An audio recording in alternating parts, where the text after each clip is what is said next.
Welcome, dear viewers, to a new episode of Dialogue Horizon. In this episode, definitely, as we promised, we always say, we will continue on the ongoing issue, which is a very important issue of the peace talks, the second and the first jointly, because we'll talk about the first, about the position of the implementation of the terms of that first agreement, peace agreement, which was concluded and ratified and signed on October 2020. Another talk with Abdulaziz Al-Hilu, also suspended for a while. We will see in this episode why suspended, because we have in the studio with us, we have one of the guests who just came from Juba. He was in the team of the government team of negotiations. So we'll know. Then we might touch a little bit of the speech of the Prime Minister and the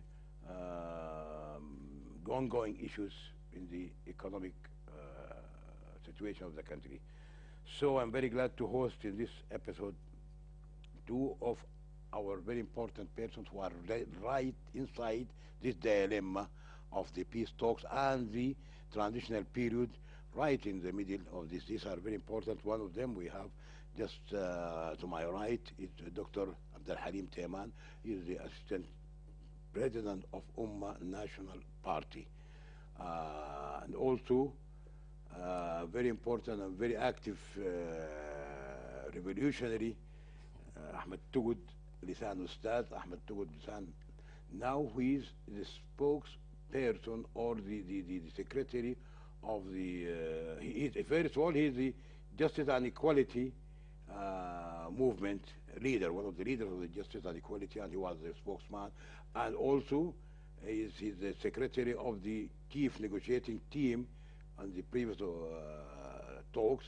Now he's just come from Juba and he is on the side of the government. This time he is on the side of the government. Last time on the other side. After concluding the agreement and the implementation of the peace talks, now he is on the side of the government. That's why he was in Juba, and he came a few days ago, maybe yesterday or day after before that.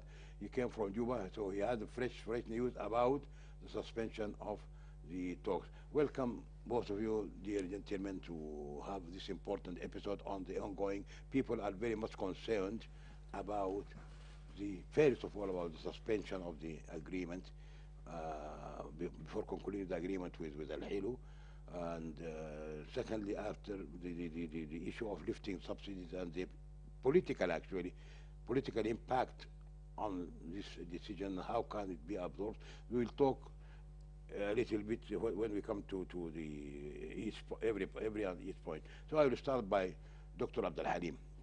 Dr. Abdul Halim is assistant chairman or president of one of the important parties, Ummah National Party. They have sizable representation in the government, in the present government. So they are involved. Now they are involved in whether success or failure. They are right in the middle of this success or failure. Welcome, dear Abdul Halim. Can you first tell us about before we hear the person who came from Juba, from what you knew and from what you expected and from what you expect, why the negotiation did not go right to the end of concluding an agreement with Abdulaziz Al-Hilu? Why it suspended after 3 weeks of talks? First they assigned, they said in 2 weeks they should be concluded. They gave them 1 week more, it didn't work. Until the brokers, South government, they decided to suspend the talks, which is something disappointing maybe to many people. I am one of them. So can you tell us about your feeling and your why it was suspended? Before we hear Ahmed Tugud. Okay. Thank you for having me, and I think peace is a process, and we all know that the government, transitional government, has made great achievements in this short period of time. One of them is peace. And we know that last year peace was, there is a peace agreement signed with a group of opposition groups, and which paved the road for forming this current government, and which is doing very good job. And I think peace, concerning peace with Abdulaziz Al-Helu, we know that in March the government and the SPLM North have signed the principles of declaration on March, and which mainly concern the separation of religion from state, one of the major demands of the SPLM. And on the 27th of of May, they began another chapter of negotiations, according to the spokesperson of the SPLM North, Muhammad Kuku. Although he declined to tell about the disagreement points, but according to what we heard, almost 34, 3 out of 4, or 75% of our framework deal was completed, and according to what we heard, out of 19 points, almost 4 of them are still debatable. But according to what we expect, we think that there are some difficulties normally surround such negotiations of a difficult deal for a war that lasted more than 21 years. And one of the big issues is that the SPLM in some instances tried to negotiate issues that has already been agreed about in the Declaration of Principles. And we also expect that the issue of reform of the security sector arrangements, this is one also of the big issues, because the SPLM, they think that the reform of the security and military sector should come first and then the arrangements. And this is a big debate here. And this means that they will keep their forces after signing the agreement. Also, the consultations of the people.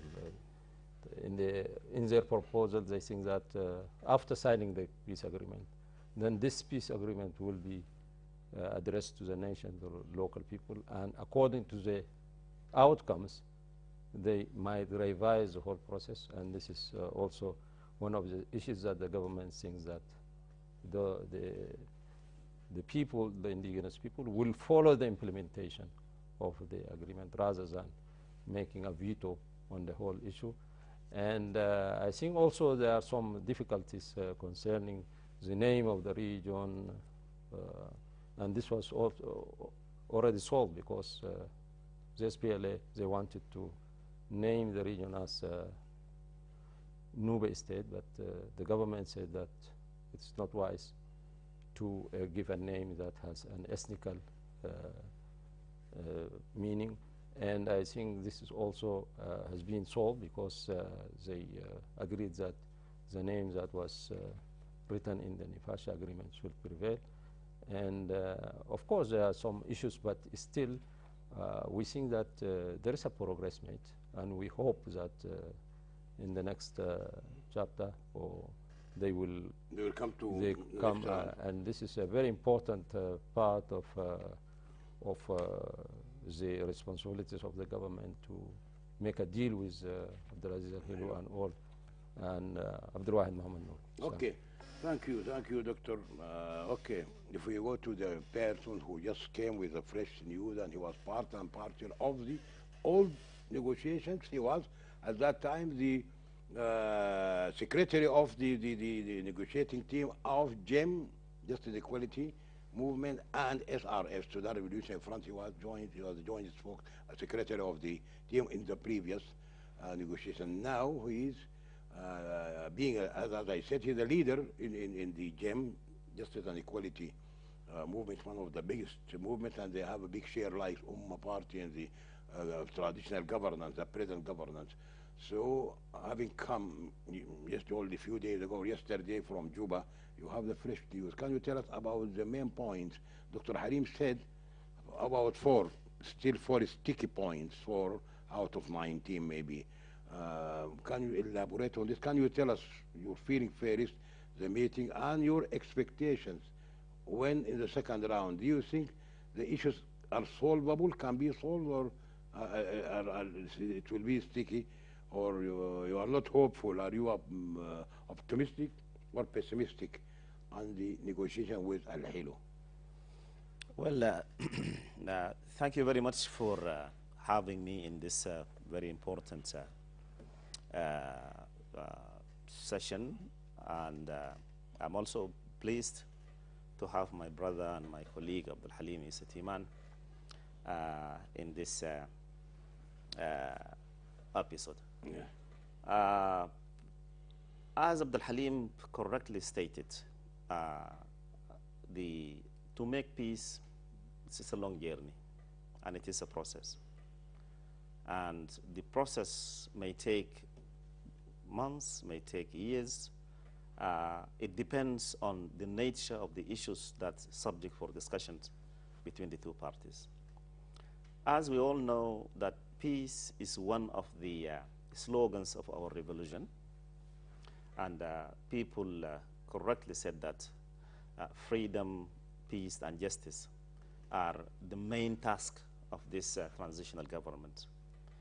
Although the constitutional text clearly also stated that the government should achieve comprehensive peace in the country within 6 months. But given the complexity of the issues of peace, and also given the challenges that facing the government and also the other parties, make the process of making peace is a bit longer, and it needs more time. Based on this introduction, and I see that what happened in Juba is normal. Usually the parties, when they come to the talks, they come with very high ceiling of demands. And sometimes these demands will exceed the terms of the reference of the talks itself. As the government delegation, we built our position from the constitutional text, plus the declaration of principles agreement that signed between the government of signed between President Burhan and Abdulaziz Al-Hilo as a base, while the position of the SPLM North exceeded the terms of references. And the issues that we discussed covered to some extent come within the context of the Declaration of Principles, but also exceeded and gone beyond the Declaration of Principles. As Abdul Halim correctly said, that one of the sticking points, and people spent quite long time in elaboration and discussion, are the issue of the relationship between state and religion / secularism. The Declaration of Principle clearly stated that Sudan should be a civic state, and the state should stand in equal position to the religions, give space to the ethnicities, to the cultures, and to respect the diversity of the country, and also also to give respect to the religion. And that's why the government delegation built its negotiation position on what is clearly stated in the Declaration of Principles. While the government, while the SPLM North's position, clearly they want to state the word secularism in the framework agreement. This is one of the issues of differences. The second issue of difference is the security arrangements process generally. The Declaration of Principle clearly stated that Sudan should have a one unified national army with one combating doctrine that should be respected and adopted as one army. But from what we realized, the position of the SPLM North, based on the idea of two states, two army. Why I'm saying this? Simply because they put some conditions before we go to negotiate on issues relating to security arrangements.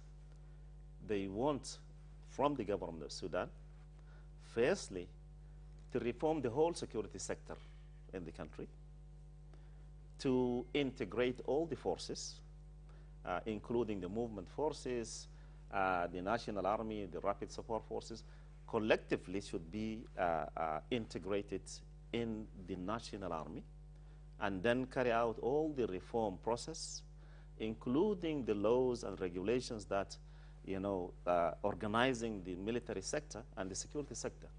And after that, they want to come and negotiate on issues relating to security arrangements. And this is the point of departure between the two sides. Thirdly, also we have differences on issues relating to the transitional process. The current transitional process with the current institutions, we have a specific transitional periods, as is stated in the constitutional text. And we have our institutions, the cabinet, the presumed coming legislative council, in addition to the council of the partners. So we have a political setup. They are not recognizing the current political setup. They are treating as if we are starting from the scratch. And they're looking for a new constitutional process, starting with a new transitional periods, although they did not specifically mention how long this transitional period is going to be. But they are the thinking of our colleagues there, based on an open transitional periods. Somewhere in the middle of these transitional periods, they want to conduct elections. And the outcome of the election, which should be a government, the elected government also should be subject for a evaluation and subject for the terms of the agreement, not reflecting the will of the people who elected the government, rather than the elected government should be run by the terms of the agreement. And they want to evaluate the performance of the government.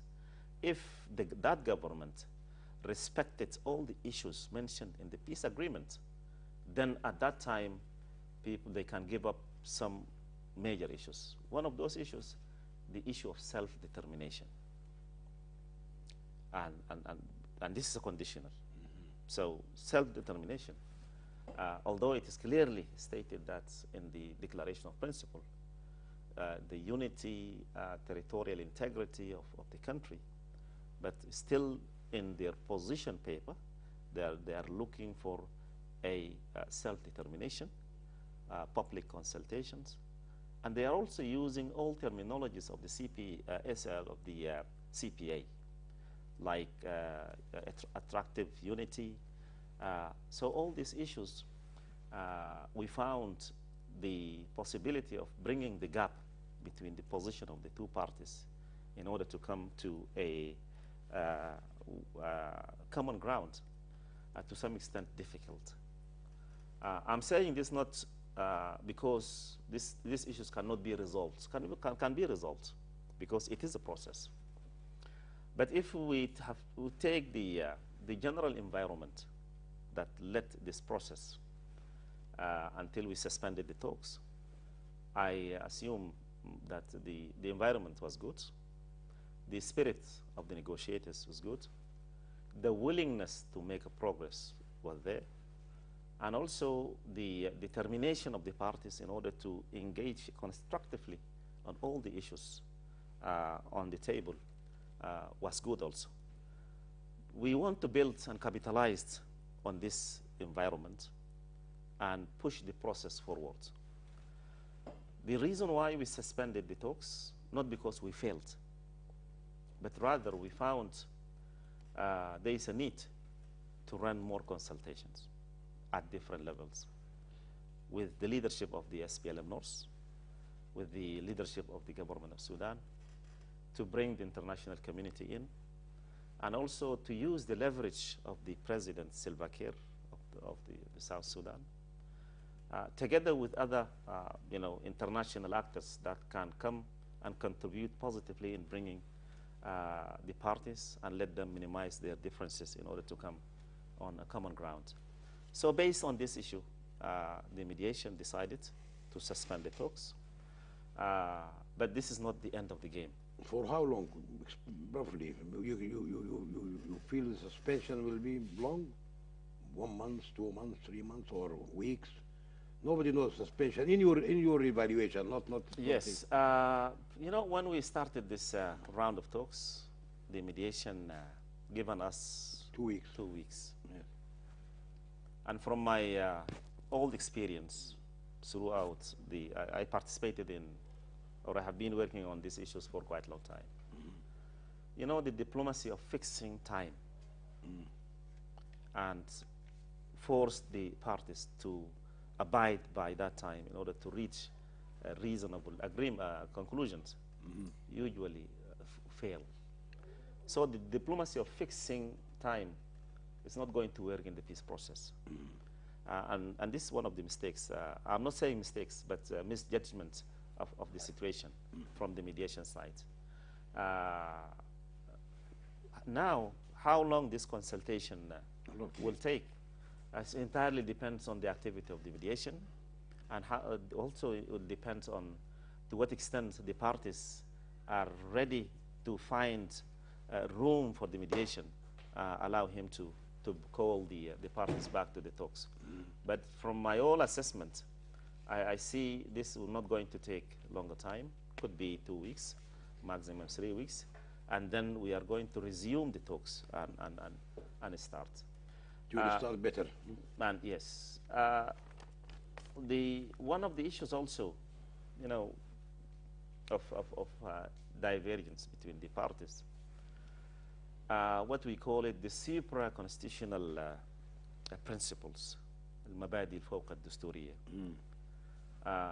This is also a new element came into these talks. Previously in our talks was not one of the elements. And although this is, legally speaking, one of the very disputed elements in the constitutional law generally, because when you put preconditions to the people of a country before they adopt their constitution, and you need to tell the people that there are some specific principles need to be respected even before they adopt their constitution, I think that's not fair. And what happened in Juba, the SPLM North, they believe that some specific principles, which you would call them the supra-constitutional principles, need to be agreed upon. And that these principles are not subject for amendments or abolition or even to be frozen by anybody. So although we have given a space and we were very flexible on discussing these issues, but also this is one of the sticking points that the two parties need to find a solution. Okay, that's very good. We'll come back to you, but I want to ask Dr. Al Halim, because you have been quite a long time in this, even before the revolution. So I want you to tell me the difference. Your feeling, you are a doctor and you have, you want to give the viewer an in-depth feeling of the difference between the talks now in the transitional governance compared to the talks with the Outed regime. Outed regime held many talks in Doha, in Nivasha. Can you tell us about any difference between, what's the difference between the talks in the two different regimes? Is there any difference? People are the same people. But governing people are different. Completely, there is no way to compare No the comparison. practice of the previous regime with with the current practice.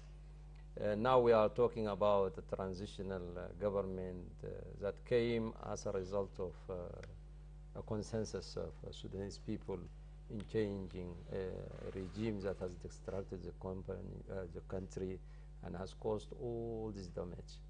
And we know that the current government is a coalition of different groups, and each group was packed with a quite considerable population of the country. So this is something quite different. The current situation is held in a friendly environment, and all parties, they represent the current period, and they are addressing same goals and values of the transitional government. And the other thing is that also the previous government is mockering. They are not addressing real issues. They are not Serious. They are not serious, of course. Not genuine. This is why no peace, no genuine peace was there, and the war continued for all that period. The government is negotiating and signing agreements. But now in this period, one of the great achievements of the country is that also the opposition groups who are fighting the government, all of them voluntarily, they responded because they are part of this change. So war completely stopped in Sudan. And we are talking about favorable conditions for peace where there is no war at all in any place in Sudan.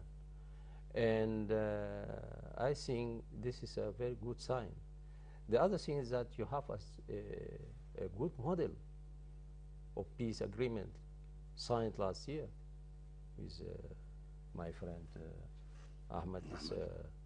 Now he is one of the leaders of the government delegation. Yes. So this agreement was fruitful and brought all these groups together, their efforts as part of the national effort of people to rebuild this country.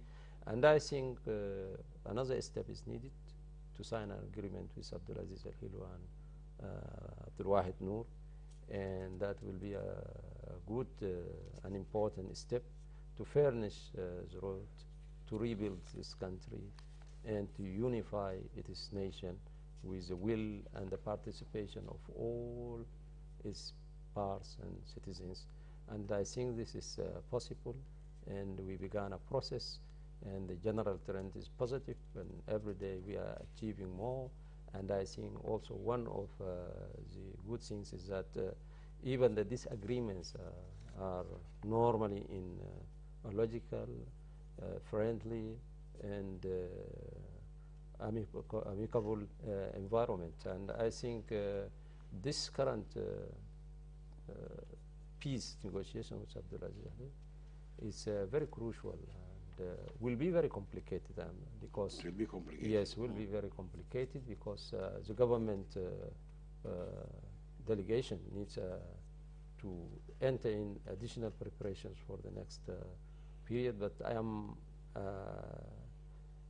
call on the SPLM leaders in order to give some Flexibility. flexibility because But now what about your comment on what Ahmed just said? Some point. This is for the first time. Very important.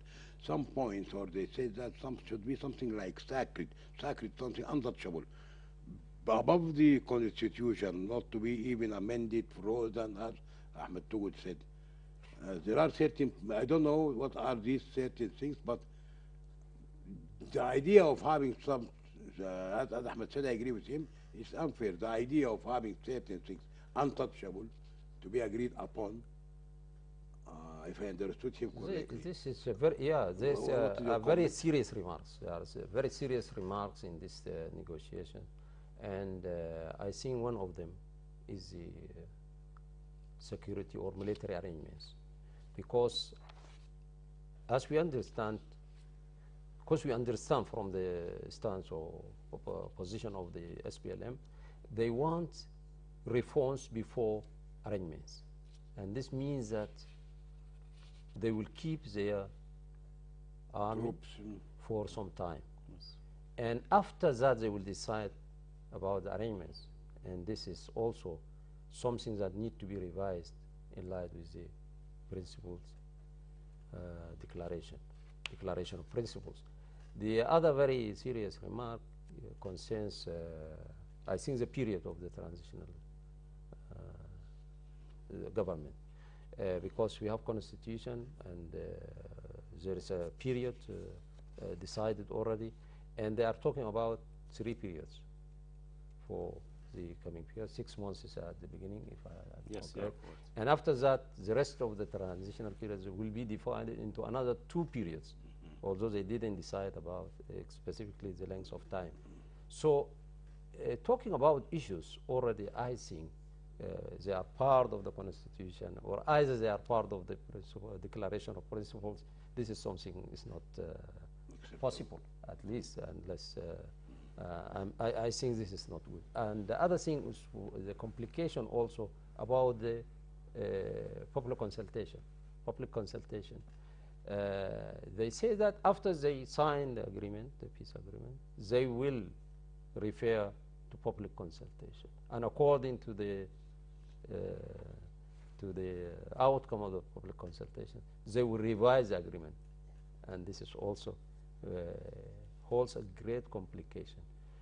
I think the government said that the public consultation will help in implementing the agreement, and this is logical.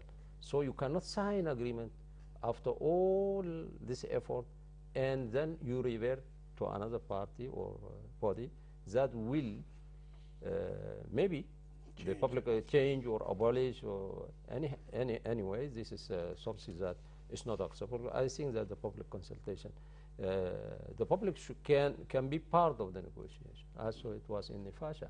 You can take a representative from the indigenous populations there to be part of the negotiation, so that when you sign an agreement, you are sure that all parties have participated in this agreement, and you will open the way for implementing this agreement with the public and with all parties. So things must go logical in this way.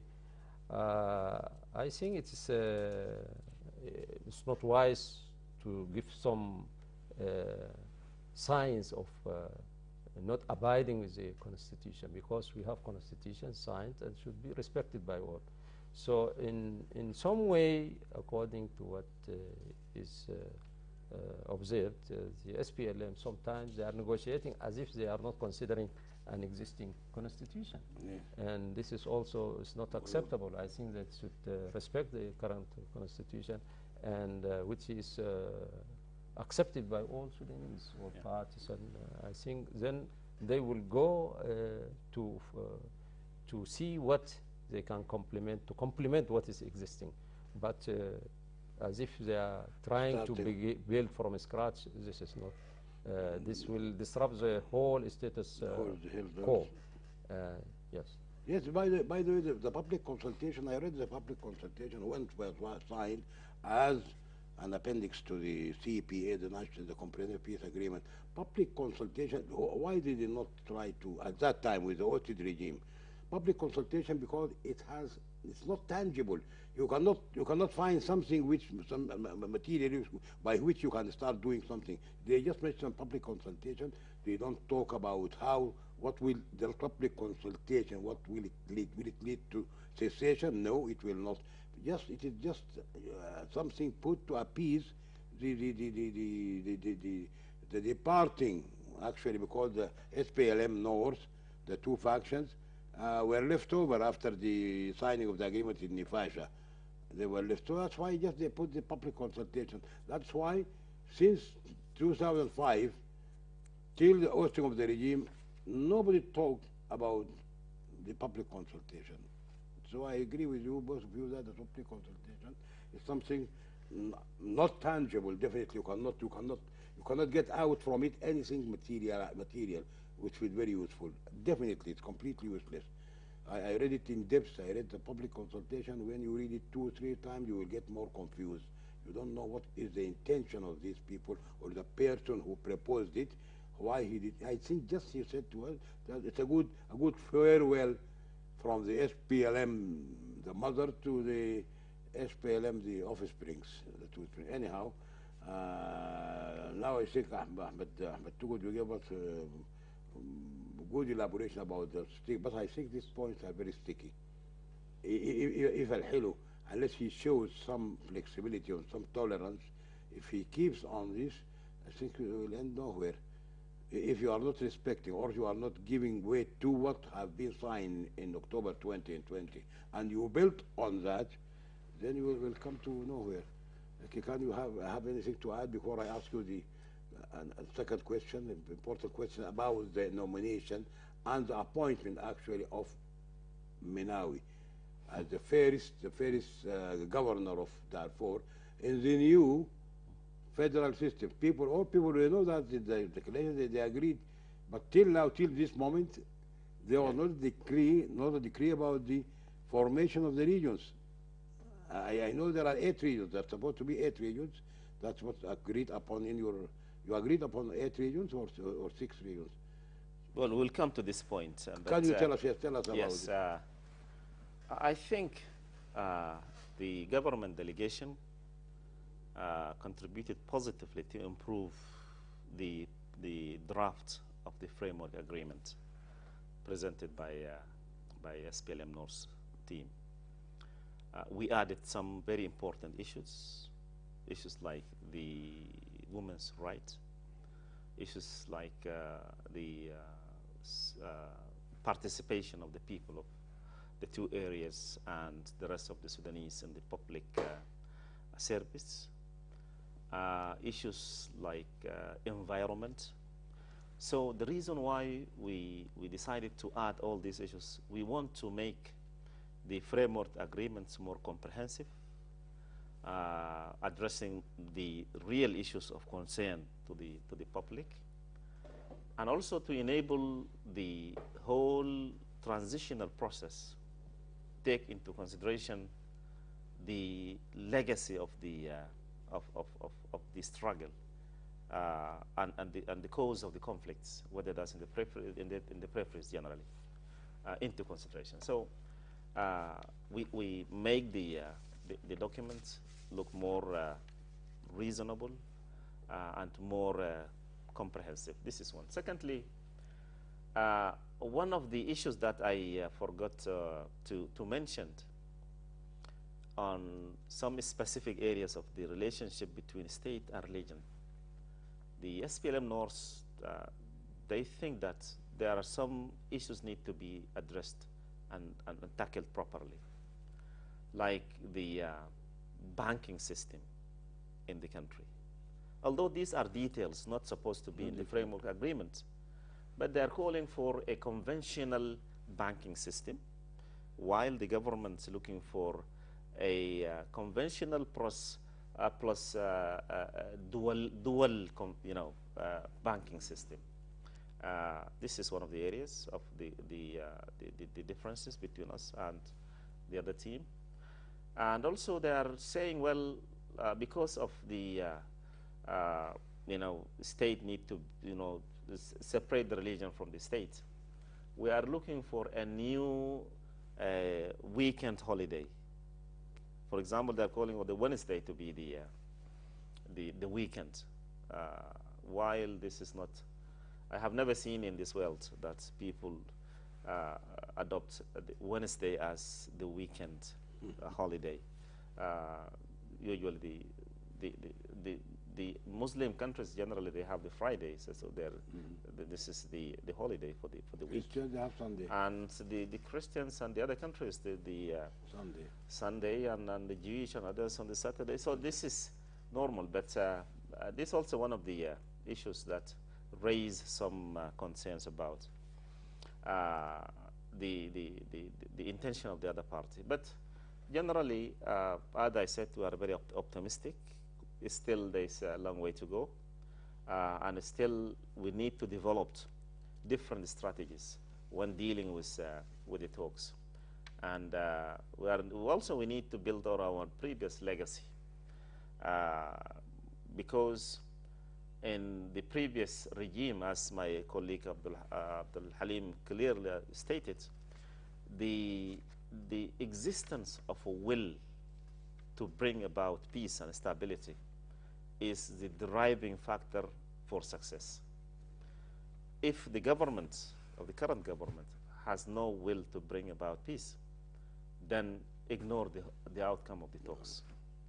If the government willing and determined and want to bring peace, and the will is there, then there will be a room for reaching a lasting solution to this conflict.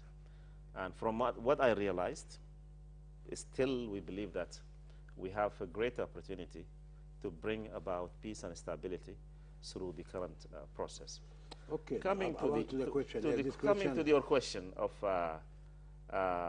appointment, I congratulate firstly General Minni Minawi for this appointment and the trust given to him by the Prime Minister and the peace partners.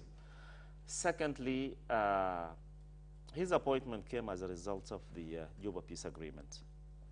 And the official status that in the Juba Peace Agreement, Sudan as a level of governance, as governance, we called for a governance conference. And the objective of this governance conference to try to revise the borders of the old regions of Sudan. This is one. To determine the powers and competencies given to the levels of the governance. As we know, now we have 3 levels of governance. We have the national level, we have the states level, we have the localities level. By bringing the region, or by bringing Sudan back to the regional system, that means you are bringing a 4-layer of levels of governance. So, but this should be adopted in a conference where all the people of Sudan should participate and adopt the best system of governance in the country. This is one. Secondly, the peace agreement also clearly stated that Sudan should refer back to the regional system. And there is some arrangements need to be taken in order to go back to that system.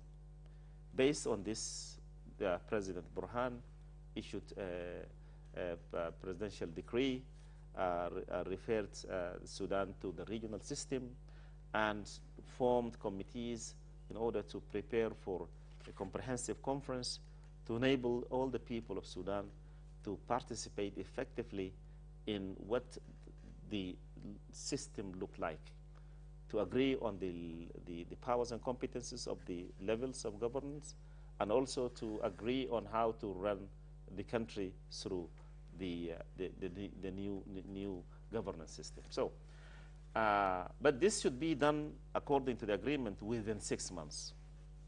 If this process has not been completed in 6 months, Darfur should be a region, and governor need to be appointed until the accomplishment of the process of The whole process. the whole process.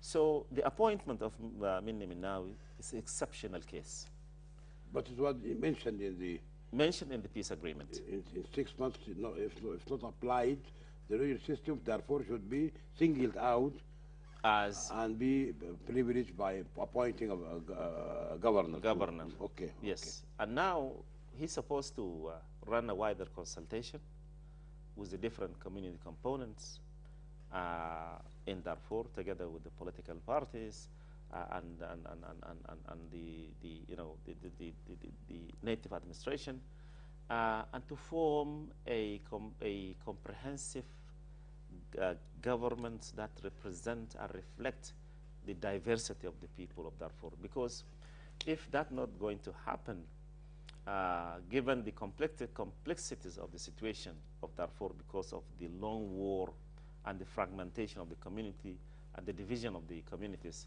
so he is going to face some challenges. This is one. Secondly, also he needs to establish a clear relationship between the level of the region and the states and the localities. What type of powers given to the states, and what types of the powers should be given to the localities, and what type of powers should supposed to have by the regional level. Because if this is not clearly demarcated, there will be some time of conflict and disputes on the powers and competencies, and this will affect the function of the government that is going to form. But all in all, from what I see, this is a new experience, a new challenge, but we need to go through this challenge, because this is one of the ways that need to be addressed, because the you know, the issue of the region was one of the demands of the people quite long time, and when we were in the struggle, we have given this issue a priority. Okay. Sudan should go back to the regional system instead of this unknown federal system of states. Okay, that's good. Okay, we go to Dr. Halim. Now we hear that. I was going to ask about the dismissal of two of governors, Wali, South Darfur and West Darfur. But anyhow, to good answer also, this is a process, just one of the processes, but it still remains the issue of the levels. Will it be 3 or 4 levels of governance? Because the state and regional, a little bit, in my mind, it's not a good idea. Either the region or the state. Once you decide on the region, state should be abolished. No state. Three levels. Anyhow, this another issue. But I want to ask you about your feeling about because we have few minutes of the speech of Hamdok. He was addressing the situation, calling the situation very fragile. It comes from, for the first time, comes from the first executive officer of the country, which is the prime minister, when he says that situation is fragile. Security is fragile. I think it's something alarming to me and to many others, that when the prime minister says it is fragile because of the differences in the first, the initial incubator, the FFC, Freedom Forces. Now it is almost complete in a complete disarray, and the ethnical rhetoric these days. He's talking about this. All this, he said, is very dangerous to the integrity, stability of the country. So can you comment on this in 2 minutes? Because we will give Ahmed Touad 1 minute to comment on this issue, because we are all left with 5 minutes. We give you the 2 minutes. Okay, but I must return to the issue of Wednesday holiday. Okay. Normally, we know that Wednesday, the importance of Wednesday for financial markets in the world. And one of the most active days for those who are investing in New York, for example, the stock exchange market, they know the value of this day. So as a country, you cannot talk about holiday in this day. And this is just one example. Yeah, we respect all what was signed and agreed about in the peace process. And of course, appointment of Mr. Munawi is one of the issues that was part of the agreement. But concerning the type of state, either federalism, regional state, and this also another important issue that must be addressed in our coming constitution. Okay. And returning to the speech of the Hamdou. Prime Minister, I think the Prime Minister is facing a lot of challenges, but the government, the transitional government, sincerely talking, have made a lot of achievements. And we know that one foremost of them is a peace. And now the country is really witnessing peace in all parts, except some deliberate chaos that was, we know their source, and we know those people who are after them. And but delisting Sudan from status of terrorism in December 2020 is one also of the big achievements. We have seen also the Paris conference, and where the government has, was able to present to the international community the achievements made by the government, and at the same time the economic reforms that the government has adopted. And this was also one of the very courageous decisions and important steps that will set a new future for Sudan and will pave way for development. We also know that one of the big challenges is accountability. I have never seen in any example a revolution that was such like the Sudanese revolution, and still you can see the people of the defunct regime showing defiance and Yes. challenging the situation, and there's no accountability. These perpetrators should be brought to justice, and accountability is one of the most important issues in this period. But overall, I think the government is doing well. There are challenges, but the general trend is positive, and every day we are heading, I think, in the right direction. Thank you, Dr. Halim. We have only 1 minute, 2 minutes, Ahmed, to say about generally about the speech of the Prime Minister, that it is to many people it is alarming, because he says the situation is very fragile. Can you tell us in a few seconds, actually? Well, number one, I think the Prime Minister is a very honest and frankly spoken about our current situation. As we know, all of us, we know that what have been achieved in the last 2 years, something remarkable. Bringing back to the international community, delisting Sudan from state sponsoring terrorism, bringing about peace and stability in most part of the country, trying to improve the economical situation, while building the democratic elements that needed in order for the country to move forward, together with the challenges of security generally in Sudan. And the Prime Minister inherited a system at the verge of collapse economically. And now, whether people like it or not, we are making progress, taking good decision.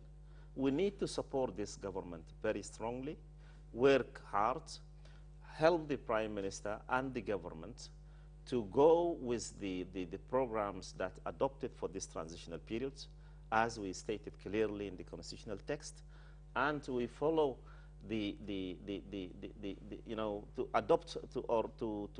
adopt ourselves with the changes that happening during the implementation in order to move the country towards the right direction. So that's the challenge we need to that's very good, Dr. Ahmed. I'm very happy to have both of you.